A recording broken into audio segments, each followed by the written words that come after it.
जय श्री राम। आइए आज सुनते हैं गोपियों की भक्ति के बारे में, जो केवल और केवल श्री कृष्ण के लिए थी।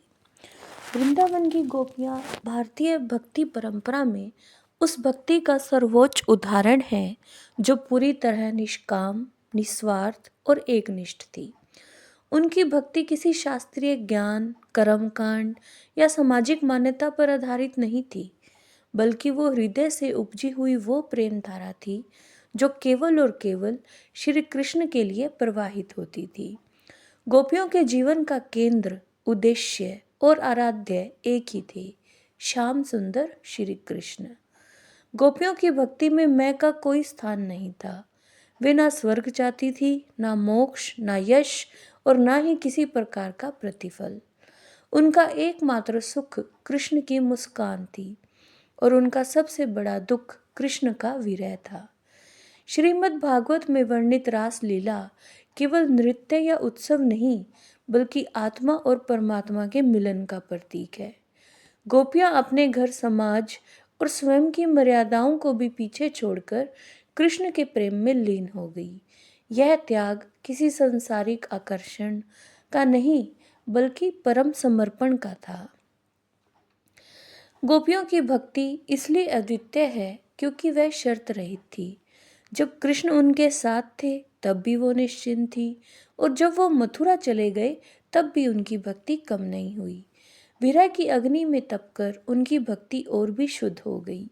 वे कृष्ण से कोई शिकायत नहीं करती, केवल उनकी यादों में जीती रही। यही विरह भक्ति उन्हें साधारण प्रेम से ऊपर उठाकर आध्यात्मिक शिखर तक ले जाती है। गोपियां श्री कृष्ण को भगवान मानकर नहीं, अपने प्राणों से भी प्रिय मानकर प्रेम करती थी।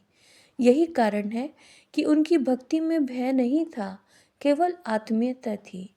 वे कृष्ण से प्रश्न भी करती थी, रूठती भी थी, परंतु वो रूठना भी प्रेम का ही एक रूप था। इस मानवीय स्नेह ने उनकी भक्ति को और भी सजीव बना दिया।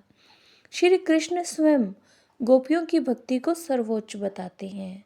श्री कृष्ण कहते हैं कि गोपियों के प्रेम का ऋण वे कभी चुका नहीं सकते। यह कथन सिद्ध करता है कि गोपियों की भक्ति केवल श्री कृष्ण के लिए थी और इतनी गहन थी कि स्वयं भगवान भी उनके आगे नतमस्तक हो गए। अंततः गोपियों की भक्ति हमें सिखाती है कि ईश्वर तक पहुंचने का सबसे सरल मार्ग प्रेम और पूर्ण समर्पण है। जब भक्ति में स्वार्थ, भय और अपेक्षा समाप्त हो जाती है, तब वो गोपियों जैसी हो जाती है, शुद्ध, पवित्र और केवल श्री कृष्ण के लिए। जय श्री राम।